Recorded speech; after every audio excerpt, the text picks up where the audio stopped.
Hi guys! Welcome and welcome back to my YouTube channel, and for today's video, ipapakita ko po sa inyo kung paano po tayo mang-recharge ng ating Mobile Legends Diamonds gamit lang po yung Koda Shop and GCash. So first step po natin gagawin, make sure po may mga laman po yung GCash natin. So eto guys, ipapakita ko lang po sa yung step by step tutorial po. Punta lang po tayo sa Koda Shop po, punta kayo sa Chrome or sa Google nyo, search lang po yung Koda Shop.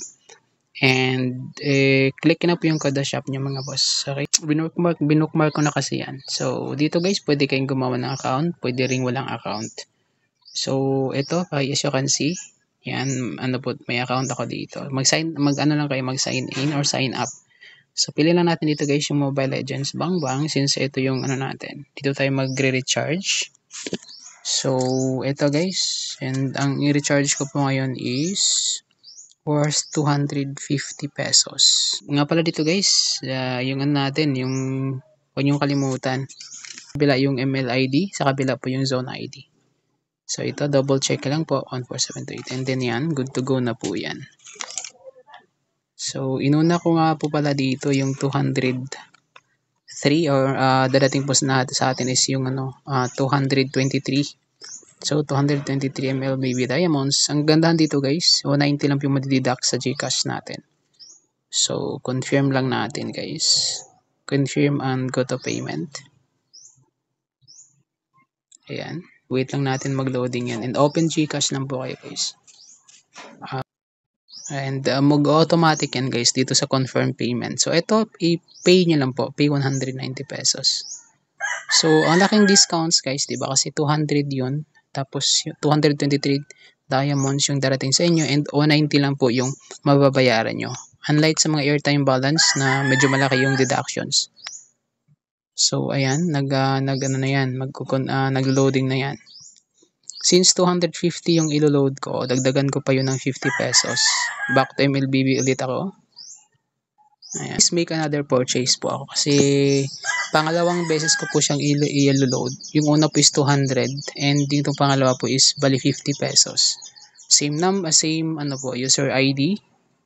And dito po sa baba, pili ka na po yung 50 diamonds. And sa 56 diamonds guys, ang madideduct po niyan sa sa GCash natin is 47.50 pesos lang. So sa habang eto na guys, and confirm and go to payment pesos na. Payment method na po tayo.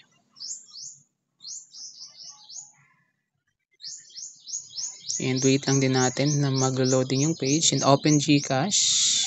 If naka-separate pala yung mga GCash account nyo, pwede kayo mag-scan via QR code. Okay? If nasa ibang phone yung GCash accounts nyo, pwede yung scan lang yun guys, matik na po yan. Dito naman guys, confirm, pay lang natin. So yan, napakalaking guys, bali 280 plus pala yung ma-receive natin dito. And ayan, may nagpapa-recharge kasi sa akin kasi dito sa amin, yung mga nagpalalaro ng mga mobile games, sa akin po nagpapa-recharge sa mga Mobile Legends Diamonds. Ayan guys, matik na. Ayan.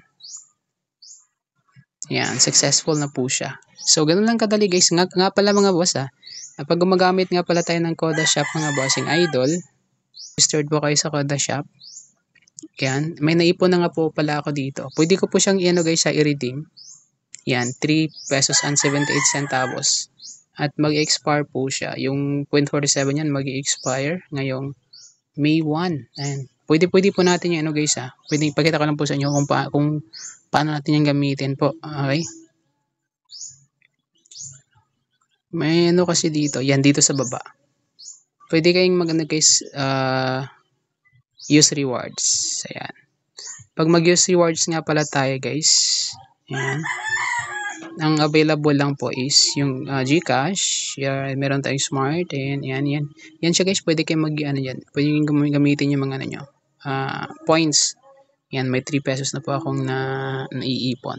So, next time.